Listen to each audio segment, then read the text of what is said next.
Los caminos nos hicieron solos. Cuando el hombre dejó de arrastrarse,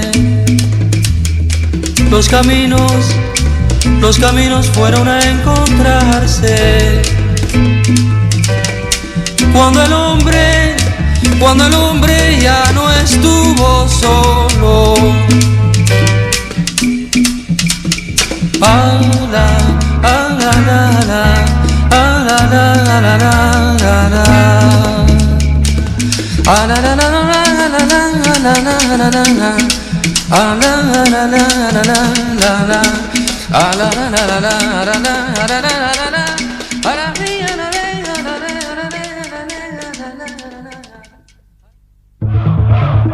Mayo de 1968. El mundo se conmociona. La década del 60 vive su clímax. Cuba recibe clandestinamente copia del diario que el Che Guevara escribió en su campaña guerrillera en Bolivia. El gobierno cubano prepara una urgente y masiva publicación.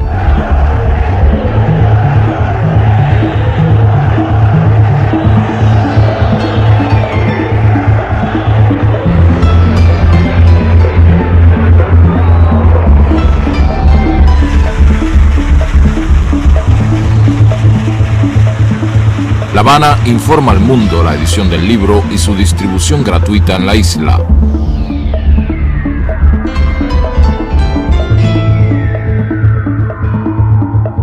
Editoras internacionales reciben copia del texto para su inmediata difusión.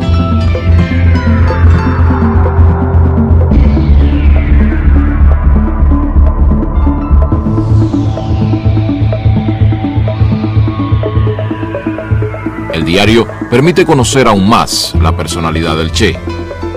Su prestigio legendario de revolucionario consecuente se agiganta.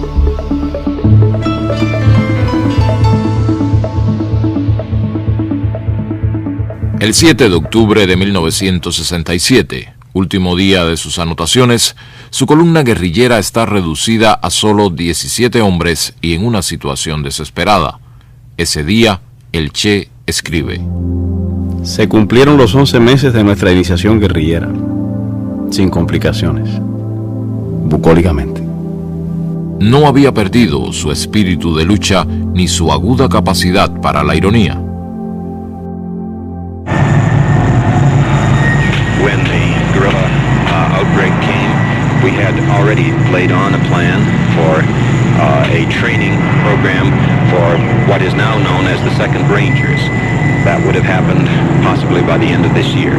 Because of the specific threat which the guerrillas represented, we accelerated that program. We started the training about 5 months ago. We completed it about 2 months ago, which means a 3-month training program for the guerrillas, for the Rangers. Just how long have you been searching for Che Guevara, and in which countries have you been searching for him, as it were? Well, we have different people in different countries, you know, working all over, especially in Latin America and Southeast Asia and down through that way. And many of us, you know, in some of the areas that we've been in before, and never could find him, or he's always a step ahead of us. But here, I guess his luck run out.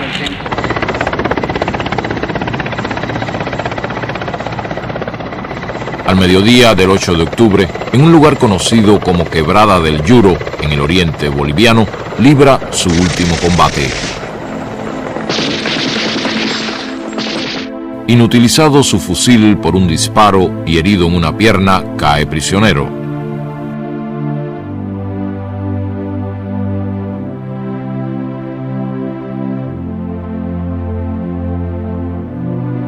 Trasladado a un caserío, se le encarcela en el local utilizado como escuela.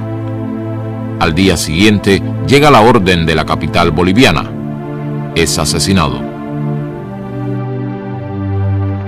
Su cadáver es trasladado hasta el pueblo de Valle Grande, en el departamento de Santa Cruz, expuesto a la prensa y la población en un lavadero de la localidad.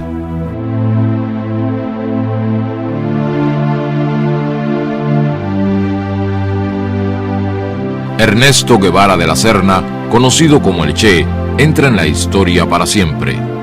Su imagen recorre el mundo desde ese momento y hasta hoy. Tenía al morir 39 años. Argentina, 1927. Ernesto Guevara Lynch, procedente de clase media, se casa con Celia de la Serna, de familia acomodada y carácter rebelde. De esa unión nace Ernestito en la ciudad de Rosario. Bueno, nació perfectamente bien y resulta que a los 15 días Ernesto tuvo una pulmonía muy seria, que quizá esto fuera el verdadero origen de su asma. Y ahí estuvimos más de 7 u 8 días mirando el bebé. Yo recuerdo, y nunca me voy a olvidar, yo estaba realmente muy apenado y mi diagnóstico era malo. Pero de pronto no comía, no tomaba leche, pero de pronto vi que se prendió de la teta a la madre, hizo un gesto de alegría y le dije, vieja, le dije a Celia, el chico se salvó. A los 2 años se le presenta el primer ataque de asma. Empieza así lo que en palabras del padre fue para la familia una maldición y un vía crucis. Los padres organizan la vida familiar para espaciar o atenuar los efectos de la severa enfermedad del hijo. Lo cuidan, pero no lo sobreprotegen. Ernestito aprende a convivir con el asma, no se deja vencer por las limitaciones que le impone y batalla contra ella con todas sus fuerzas, con toda su voluntad.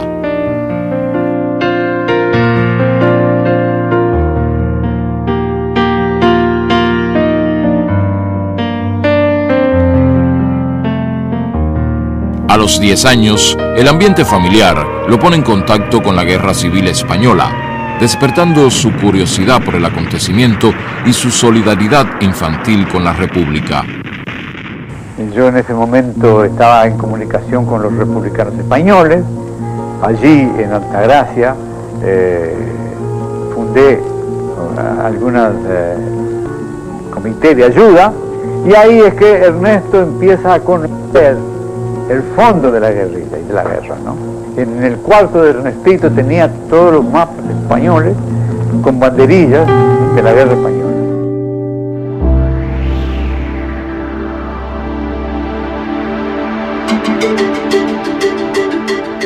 En marzo de 1947, la familia se instala en Buenos Aires. Ernestito ya es Ernesto. Va a cumplir 19 años y matricula en la universidad en la carrera de medicina. A finales de 1951, interrumpe sus estudios y acepta la invitación de su amigo Alberto Granado para realizar un viaje en motocicleta por el continente latinoamericano. Ambos comparten afinidades en diversos temas y preocupaciones.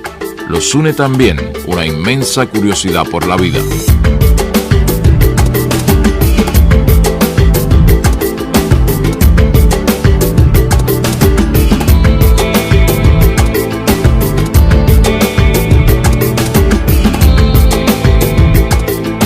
Ernesto se suma al viaje en un momento en que busca una motivación esencial para su vida. No ha encontrado todavía su destino. Él iba en la motocicleta o a pie, en lo que fuera, nunca dejó de llevar su cuadernillo donde anotaba todo lo que hacía. A la luz de una vela con que alumbrábamos el mate, las facciones contraídas del obrero ponían una nota misteriosa y trágica. En un idioma sencillo y expresivo, contaba de sus 3 meses de cárcel, de su mujer hambrienta, de los compañeros comunistas que la policía había fondeado en alta mar, lo habían desaparecido misteriosamente. El matrimonio Aterido en la noche del desierto, acurrucado uno contra el otro, era la representación del proletariado de cualquier lado del mundo. Nos apiadamos de ellos, ya que no tenían ni una mísera manta con que taparse, y les prestamos las nuestras. Fue esa una de las noches en que he pasado más frío, pero también en la que me sentí un poco más hermanado con los hombres.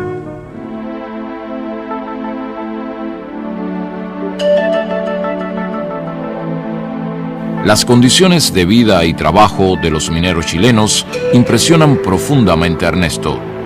En sus notas de viaje escribe: veremos si algún día algún minero tome un pico con placer y vaya a envenenar sus pulmones con consciente alegría. Dicen que allá, de donde viene la llamarada roja que deslumbra hoy al mundo, es así. Eso dicen. Yo no sé.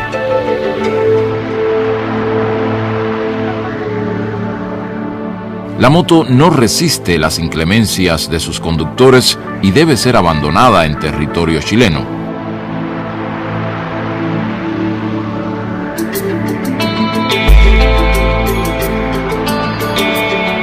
El recorrido por Perú, en particular por el leprosorio de San Pablo, a orillas del Amazonas, es una etapa crucial del viaje.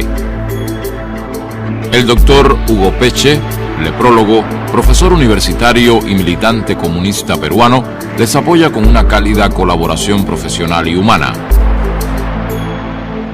Cuando por primera vez lo conocimos, cuando él llegó acá al hospital de Guía, la impresión que nos ocasionó, bueno, que era una persona vagabunda, ¿ya? Un trotamundo. Estuvieron con nosotros un promedio de unos 2-3 meses y trabajaron con nosotros ese espacio. Tenía un hambre, pero qué gusto daba verlos comer. Parecía un hambre atrasado, se traían lo pobre de tanto viajar, ¿no? Que viajaban en el carro de las vacas, junto con las vacas, contaba él. Vestía pues ahora tipo hippie, ¿no? Que ese tiempo no se conocía el hippismo, porque todo cochinito, ¿no? Mal vestido que habían venido. No tenía pues que ponerse, no tenía ropa ni nada, entonces había un terno de mi marido, y entonces se lo regalé y después se lo puso.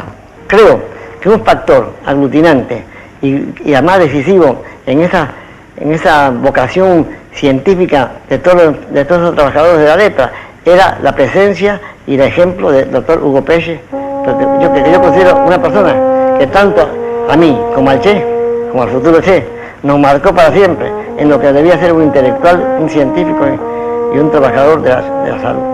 Cuando ellos ya salían de San Pablo hacia Leticia, el doctor Besani ordenó que se le hiciera una pequeña balsa de palos flotantes y yo agarré una plancha de Eternit y una brocha con pintura, le puse mambo a un lado y al otro lado tango. Entonces eso flotaba de acuerdo al viento, ¿no? Salía un momento tango, mambo.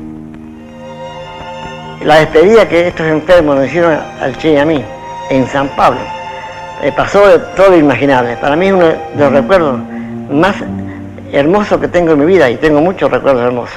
En ese tránsito, el viaje nuestro, y sobre todo esa estancia en Perú, donde encontró tantas diferencias sociales, creo que eso le ayudó a él también a tener una visión más certera de cuál era su futuro. 8 años después, Ernesto le hará llegar su recuerdo al doctor Peche.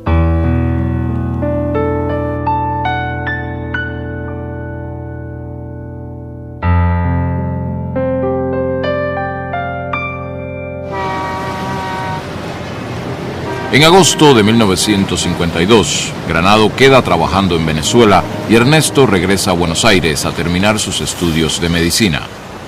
Los meses por Latinoamérica se reflejan al concluir sus notas de viaje. El personaje que escribió estas notas murió al pisar de nuevo tierra argentina. El que las ordena y pule, yo, no soy yo. Por lo menos no soy el mismo yo interior.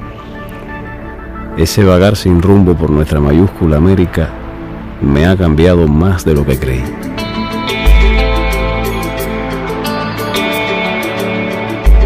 En marzo de 1953 se gradúa de médico con una tesis sobre alergia. La familia está feliz. Es llamado al servicio militar obligatorio, pero lo declaran no apto. Entonces comunica a sus padres una decisión irreversible. Se va a Venezuela a reunirse con Granado. En julio parte para su segundo viaje. Se detendrá en diversos países posponiendo su llegada a Venezuela. No llega a Caracas porque las noticias de la situación política que existe en Guatemala le hacen girar su destino hacia allá. Guatemala vive sin saberlo los últimos meses de vida del gobierno democrático de Jacobo Arbenz y de su proyecto de reformas, imprescindibles para el país, pero inadmisibles para la oligarquía local, la United Fruit Company y el Departamento de Estado norteamericano. Le llegan preocupaciones y sugerencias familiares para que acabe de organizar su vida como médico. Ernesto responde: En Guatemala podría hacerme muy rico, pero con el rastrero procedimiento de revalidar el título, poner una clínica y dedicarme a la alergia. Aquí está lleno de colegas del fuelle. Hacer eso sería la más horrible traición a los dos yos que se me pelean dentro: el socialudo y el viajero. Ernesto conoce a Hilda Gadea, exiliada peruana. Establecen una amistad que devendrá relación íntima. En carta a sus padres, ante el avance de la crisis guatemalteca, les escribe: Los últimos acontecimientos pertenecen a la historia, cualidad que creo que por primera vez se da en mis notas. Hace días, aviones procedentes de Honduras cruzaron la frontera con Guatemala y pasaron sobre la ciudad en plena luz del día, ametrallando gente y objetivos militares. Yo me inscribí en las brigadas de sanidad para colaborar con la parte médica y en brigadas juveniles que patrullan las calles de noche. Hace amistad con Ñico López, exiliado cubano estrechamente vinculado a Fidel Castro.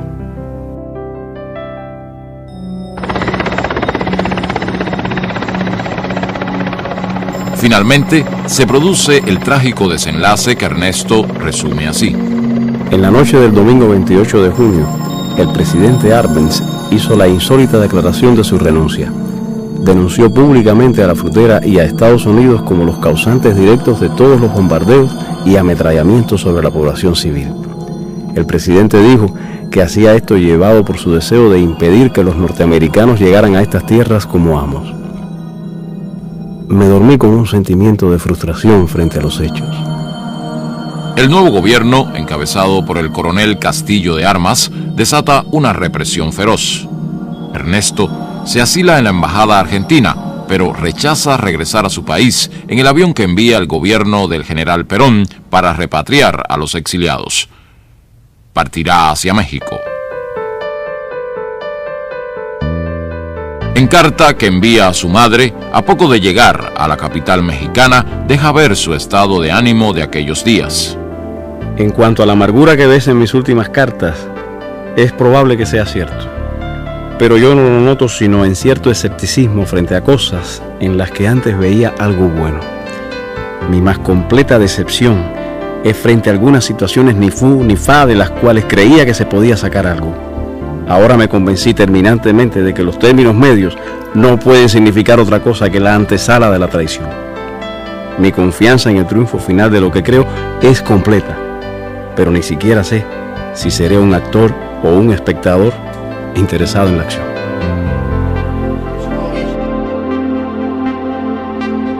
Hilda Gadea llega a México y reanudan sus relaciones. Se reencuentra con Ñico López y a través de él conoce a Raúl Castro. Este acaba de llegar de Cuba después de salir de la cárcel amnistiado junto con todos los participantes en el asalto al cuartel Moncada. Poco después, Fidel Castro arribará a la capital mexicana. Viene a organizar la lucha insurreccional contra la dictadura que gobierna su país. Ernesto ya sabe de la situación cubana como para tener deseos de conocer al dirigente revolucionario más importante de su joven generación. Frente al Galveston, en ese edificio que tú me recuerdas ahora que el número 6, ahí con el tiempo llegamos a tener un apartamento también nosotros. No, en ese edificio debajo o cerquita de él hay un restaurante. en ese restaurante, en el mes de julio del año 55, donde se sostiene esa entrevista entre Fidel y el Che, que yo participo, y es donde el Che decide unirse a nosotros. Por eso Fidel dice que el Che y yo fuimos los primeros en formar parte de la lista de los futuros expedicionarios. La conversación en la que Fidel Castro y Ernesto Guevara inician su amistad queda reseñada en el diario de este. Un acontecimiento político es haber conocido a Fidel Castro, el revolucionario cubano, muchacho joven, inteligente, muy seguro de sí mismo y de extraordinaria audacia. Creo que simpatizamos mutuamente. En agosto de 1955 contrae matrimonio con Hilda. En febrero de 1956 les nace Hildita. Para esa fecha ha comenzado su preparación física como futuro guerrillero. Será el teniente médico de la expedición. La férrea voluntad, ayudada por la altura y el clima seco de Ciudad México, harán posible que su asma no lo invalide en los meses de entrenamiento. Alberto Bayo es oficial del Ejército Republicano Español y principal instructor de los expedicionarios, lo califica en un reporte como el mejor de todos. Ernesto, el médico, Guevara, el argentino, esas identidades se irán disolviendo en su convivencia con los cubanos. Se le identificará entonces con una interjección breve y afectuosa: el Che. El Che ha dejado carta a su madre que se enviará después de la salida. Para evitar patetismos premortem, esta carta saldrá cuando las papas quemen de verdad.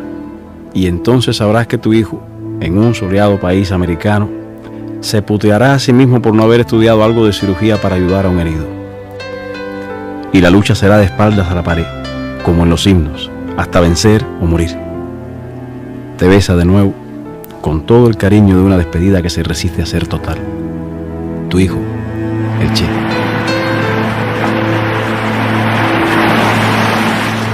El 25 de noviembre de 1956, el yate Granma parte hacia Cuba con 82 hombres que comanda Fidel Castro. Al amanecer del 2 de diciembre, los expedicionarios pasan del Granma al Pantano y el Mangle de la costa sur del oriente cubano. El Che desembarca sufriendo un ataque de asma. La presencia del yate es informada a los mandos militares de la región. La movilización de tropas hacia el lugar es rápida y eficiente.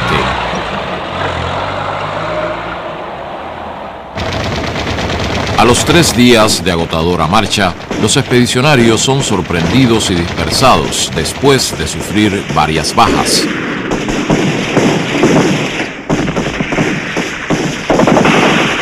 El desorden de la retirada es de tal magnitud que todo parece que va a terminar en el comienzo. El ejército los persigue durante días. Muchos de los que se entregan o capturan son asesinados.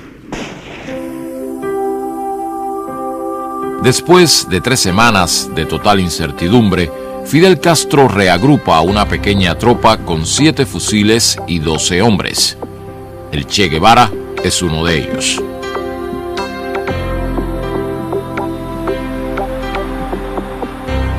El primer semestre de 1957 es de formación y desarrollo de una columna guerrillera en la Sierra Maestra. La tropa se refuerza con la incorporación de campesinos y combatientes urbanos.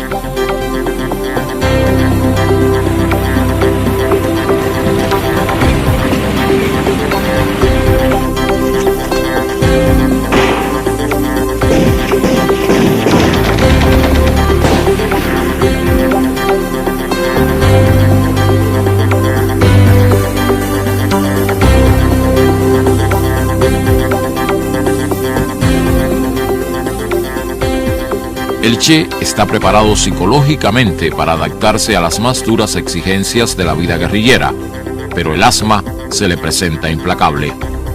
A pesar de esta, es el médico de la columna y de los campesinos de la zona y se destaca como combatiente. En julio, Fidel decide crear una segunda columna guerrillera y nombra al Che comandante de la misma. La dosis de vanidad que todos tenemos dentro hizo que me sintiera el hombre más orgulloso de la tierra ese día. Hoy aprovecho la oportunidad de la visita de un periodista cubano para dar al pueblo de Cuba el primer saludo que tengo oportunidad de dar. De un pueblo que he decidido defender, conociendo solamente a través de la acción y del pensamiento de nuestro jefe Fidel Castro. Los meses que siguen le permiten desplegar su capacidad organizativa, su valor e inteligencia como jefe guerrillero y una especial sensibilidad humana y política para las relaciones con el campesinado. Aquí Radio Rebelde, órgano del movimiento revolucionario 26 de julio y del Ejército Rebelde. En agosto de 1958, el Ejército Rebelde derrota la ofensiva del ejército batistiano en las montañas orientales. Fidel decide lanzar inmediatamente una contraofensiva enviando 2 columnas de sus combatientes hasta las montañas del centro de la isla. Una es comandada por Camilo Cienfuegos, la otra por Ernesto Guevara.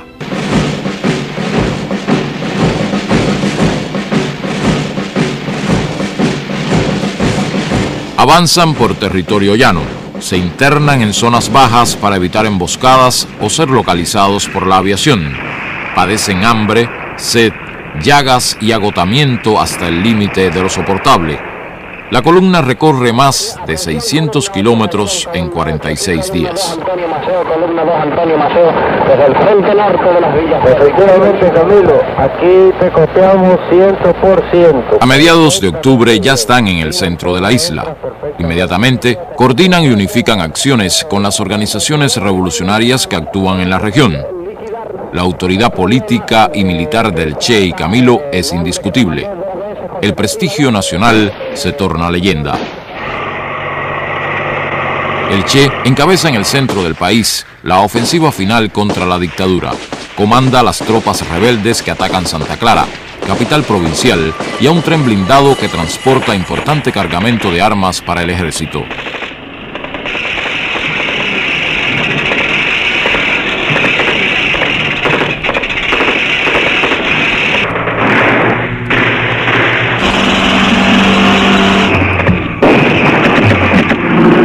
La aviación de la tiranía bombardea la ciudad en un último intento por frenar la victoria rebelde. La guarnición del tren se rinde. Tras 4 días de combate, Santa Clara es tomada. En La Habana, estos acontecimientos precipitan la fuga de Batista y el desmoronamiento total del régimen. El Che es aclamado como héroe por la población de la ciudad, pero no se asentará en ella. Fidel, desde las afueras de Santiago de Cuba, les ordena a él y a Camilo Cienfuegos avanzar hacia la capital. La revolución ha triunfado. La Habana recibe a sus dirigentes.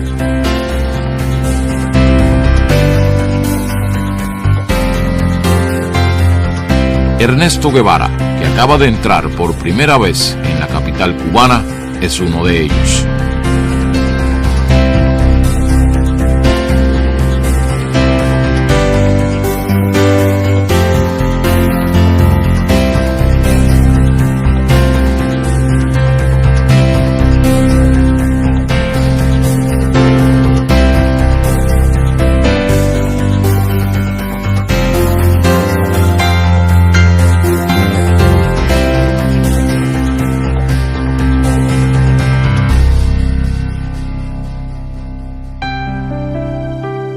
Los padres del Che llegan a La Habana a pocos días de la victoria.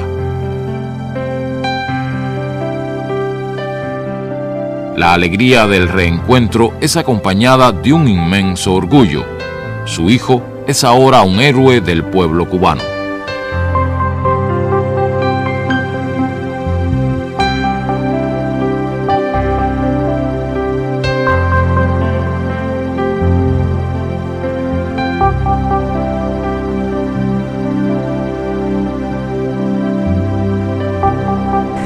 Y me acuerdo de que le dije, ¿qué va a ser de tu vida?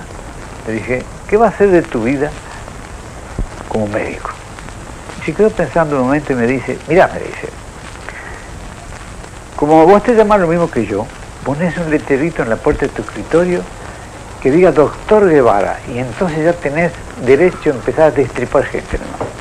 Bueno, era muy gracioso, pero después vino yo lo llamé a la orden, no, vamos a hablar en serio, tío. Y me dijo esta palabra más o menos, no sé en qué lado del mundo dejaré los huesos. La revolución constituye tribunales para juzgar a los criminales de guerra, torturadores y cómplices de la tiranía. Los grandes medios de información norteamericanos manipulan la imagen de los juicios y crean la primera campaña propagandística contra el gobierno revolucionario. El Che es uno de los dirigentes que supervisa la aplicación de justicia.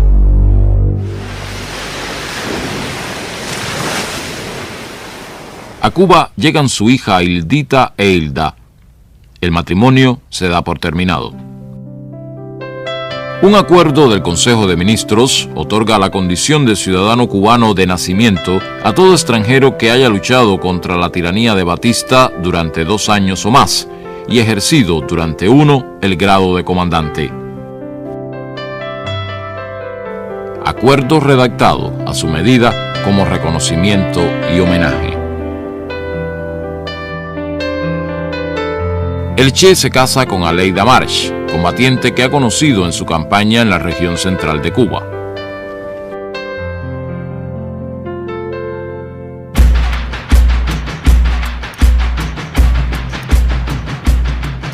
Muy pronto comienzan las presiones y amenazas de la administración norteamericana, motivadas por la aplicación de una ley de reforma agraria que afecta a importantes propiedades de compañías latifundistas en la isla.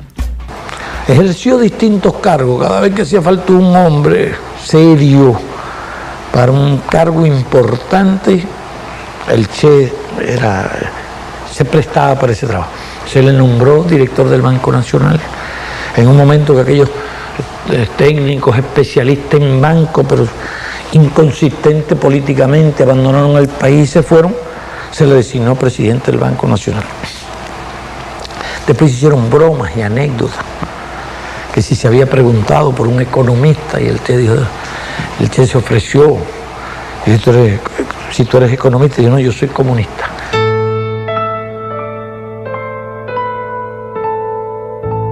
Y a los pocos días de llegar a La Habana, que llegamos el 8 de septiembre, me manda a decir que cuando empezamos las clases, que ya tenía la pizarra, ya tenía el borrador y ya tenía la tiza. Y empezamos allí las clases.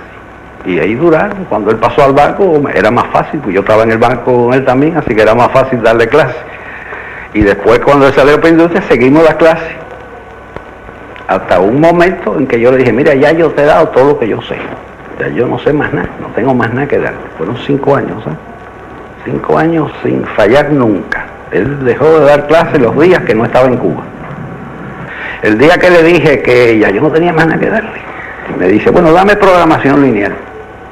Digo, no, yo nunca he dado clase de eso. He leído algo sobre eso. Dice, ¿por qué no la estudiamos juntos? Digo, bueno, vamos a estudiarla juntos.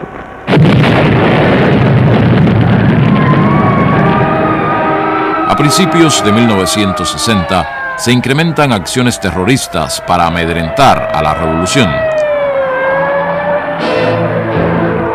La Agencia Central de Inteligencia asume un rol protagónico en la lucha contra el gobierno revolucionario.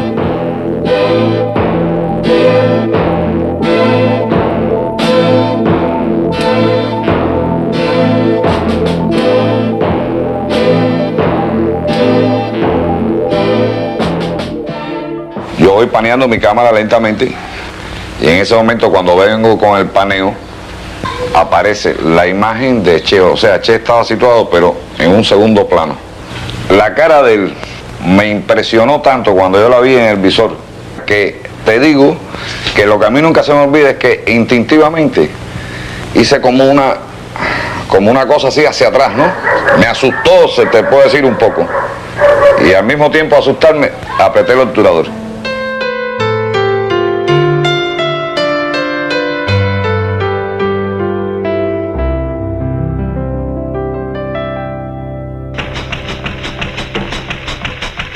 Cuba ha sacado lecciones de la Guatemala de 1954.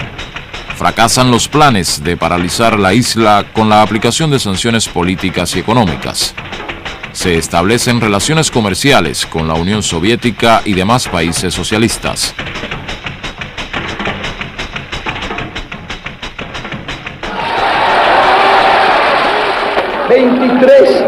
Guantánamo Sugar Company.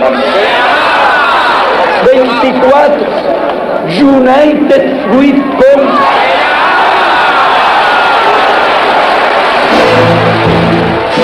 Se nacionalizan las compañías petroleras, los centrales azucareros y los bancos norteamericanos.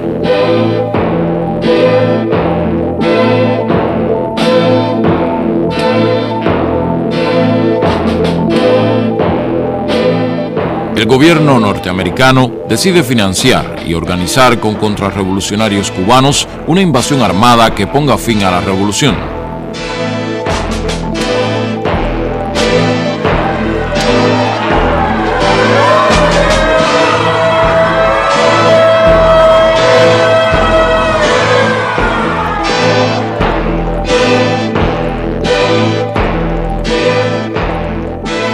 A solo 90 millas de los Estados Unidos, Cuba se declara socialista.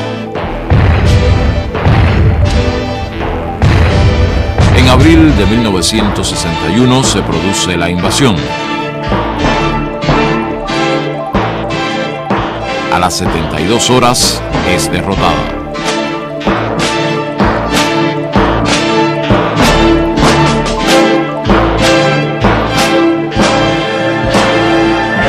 Girón es un símbolo para todos los pueblos oprimidos. Playa Girón es la primera derrota del imperialismo en América Latina, pero también es una de las primeras derrotas del imperialismo en escala mundial. Adelante, obreros socialistas, la victoria es nuestra y lo será. En la mente las ideas marxistas, hoy, mañana y siempre, Cuba vencerá. El Che es designado ministro de Industrias.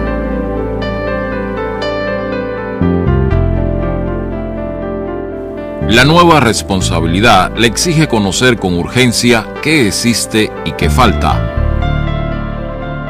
El gran reto es lograr una estrategia que impida el paro de plantas y fábricas de tecnología norteamericana como resultado del bloqueo. Necesitado de un contacto directo con la realidad, el Che esquiva la burocracia y va a los centros de trabajo a tomar el pulso de lo que sucede y lo que piensan los trabajadores. Es el principal abanderado del trabajo voluntario, ese esfuerzo adicional que sin remuneración alguna pide la revolución a trabajadores y dirigentes, buscando crear una nueva conciencia entre los intereses individuales y los de una sociedad que aspira a un ser humano más solidario. Si ustedes me permiten, les voy a empujar un pequeño versículo.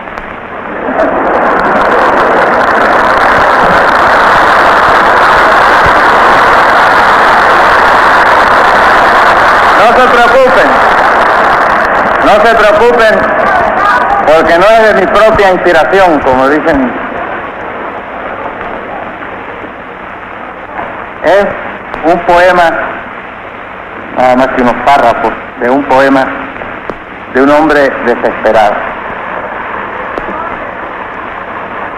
Pero el hombre es un niño laborioso y estúpido que ha convertido el trabajo en una sudorosa jornada.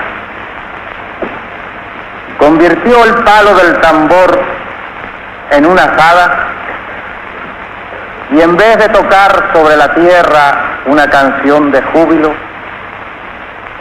se puso a cavarla. Y después decía, más o menos porque no tengo muy buena memoria, quiero decir que nadie ha podido cavar al ritmo del sol y que nadie todavía ha cortado una espiga con amor y con gracia.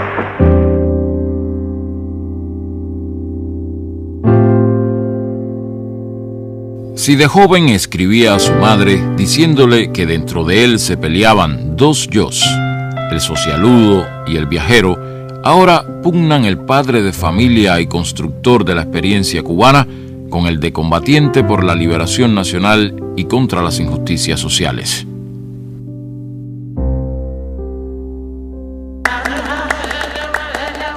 El Congo es uno de los focos de tensión internacional que más lo impacta.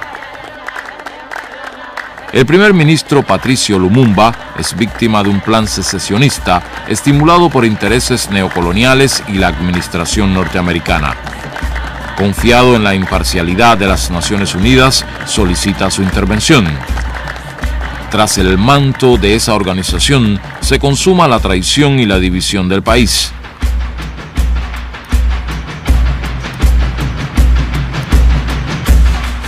Lumumba es detenido y finalmente asesinado para impedir la verdadera independencia de su país.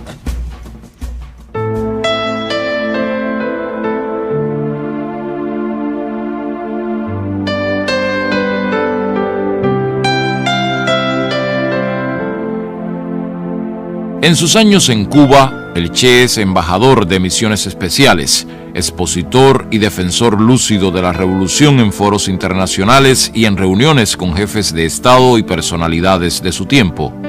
Estas responsabilidades amplían su perspectiva del mundo en que se desenvuelve.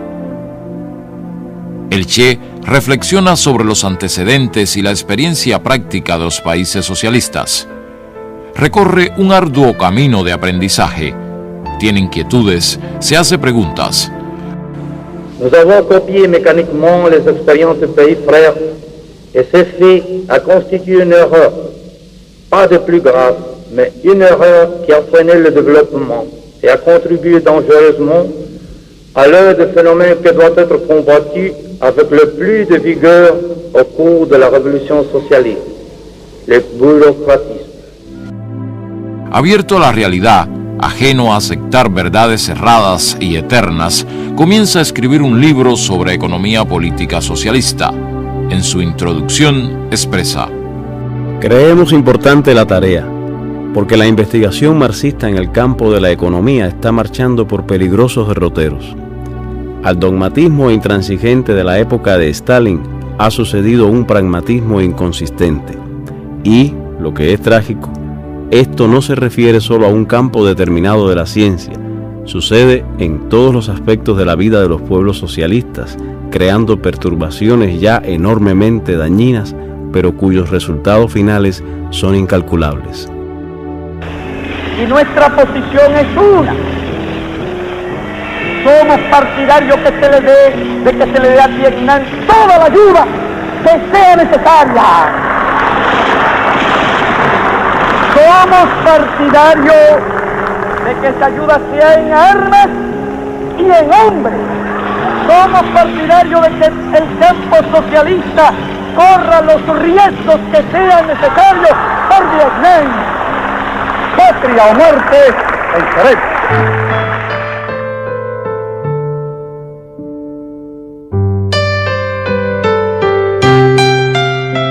El Che regresa a Cuba al día siguiente, luego de un largo viaje que lo llevó de Naciones Unidas a países africanos. Ha decidido qué hacer con su vida. Para llevar a cabo su proyecto, tiene el pleno respaldo y la colaboración de Cuba.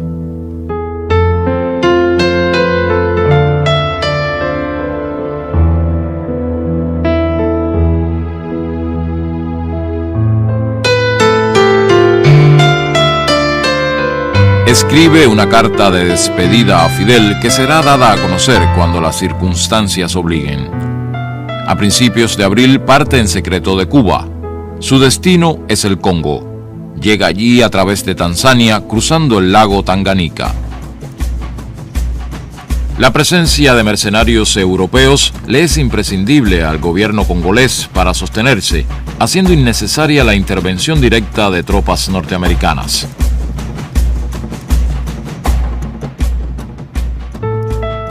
Un poco más de 100 combatientes cubanos se unen al Che, asesoran y entrenan a los rebeldes congoleses y participan con ellos en los combates contra los mercenarios y el ejército gubernamental. A pocas semanas de la desaparición pública del Che, Estados Unidos invade con 30.000 infantes de marina a la República Dominicana. La brutal intervención militar de Estados Unidos en República Dominicana, a medida que es conocida en detalle, acrecienta la indignación en el mundo. La causa es la sublevación de la población y militares constitucionalistas contra un golpe de Estado de oficiales reaccionarios. El expresidente Juan Bosch, virtualmente prisionero en Puerto Rico, denuncia las artimañas imperialistas.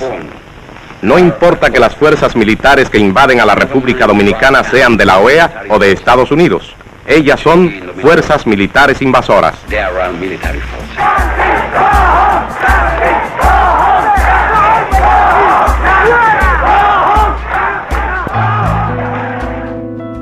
En aquellos días, la ausencia del Che comienza a provocar los más variados rumores en Cuba y en el mundo. Uno de ellos lo sitúa luchando junto al pueblo y militares constitucionalistas en República Dominicana. Eso dio lugar a que se corrieran muchos rumores en aquella época, incluso se levantaran verdaderas calumnias. Hubo quienes hablaron del Che desaparecido, el Che muerto, discrepancias y toda aquella historia.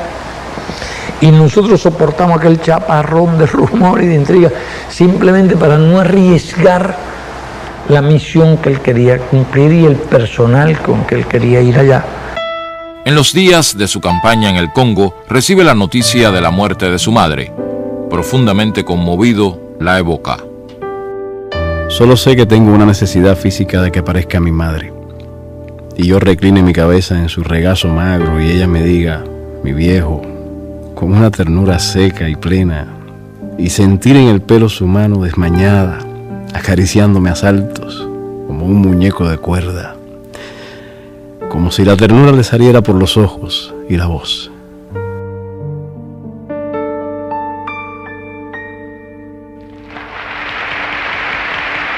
Seis meses después de su partida de Cuba, es inaplazable hacer conocer su carta de despedida. Fidel, me recuerdo en esta hora de muchas cosas, de cuando te conocí en casa de María Antonia, de cuando me propusiste venir, de toda la tensión de los preparativos. Otras tierras del mundo reclaman el concurso de mis modestos esfuerzos. Yo puedo hacer lo que te está negado por tu responsabilidad al frente de Cuba. Y llegó la hora de separarnos. Sépase que lo hago con una mezcla de alegría y dolor. Aquí dejo lo más puro de mis esperanzas de constructor y lo más querido entre mis seres queridos.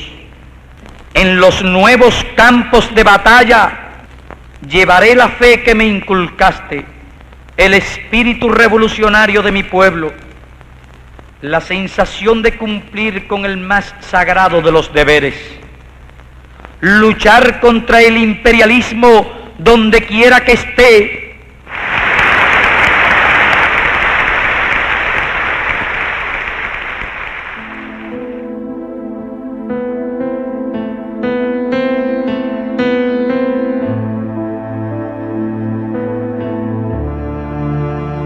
En noviembre de 1965, 7 meses después de su llegada, el Che y sus compañeros se retiran del Congo. No hay condiciones para proseguir la colaboración. La experiencia ha sido muy dura. Ha confrontado una realidad compleja y difícil en extremo. Se retira muy abatido.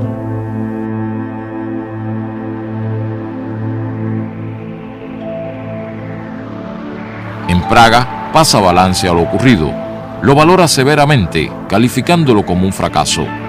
No sabe que la amarga soledad que ha sentido al retirarse del Congo tendrá años después la respuesta de cientos de miles de cubanos que en África y otras partes del mundo se inspirarán en su ejemplo de solidaridad sin fronteras.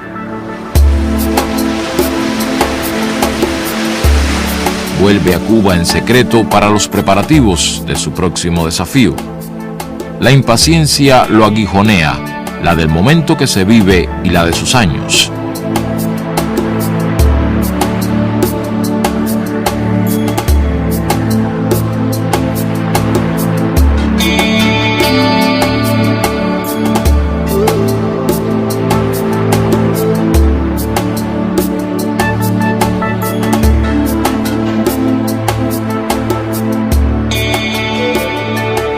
Envía a la Organización de Solidaridad de los Pueblos de Asia, África y América Latina un documento donde analiza la situación internacional.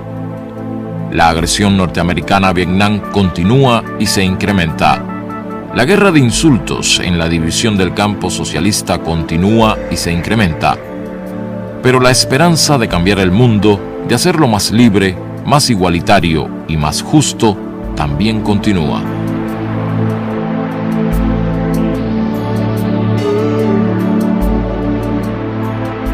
Su imagen cruza las generaciones.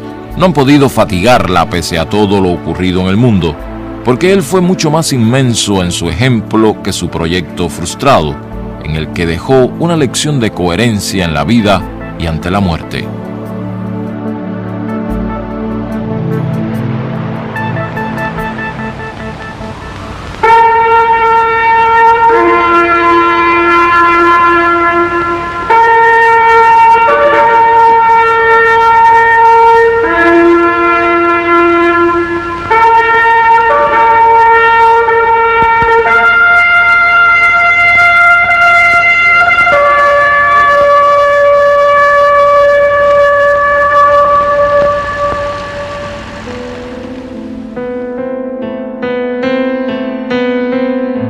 Hoy nos dicen que estás muerto de veras, que te tienen al fin donde querían. Se equivocan más que nosotros, figurándose que eres un torso de absoluto mármol quieto en la historia, donde todos puedan hallarte. Cuando tú no fuiste nunca sino el fuego, sino la luz, el aire, sino la libertad americana soplando donde quiera, donde nunca jamás se lo imaginan, Che Guevara.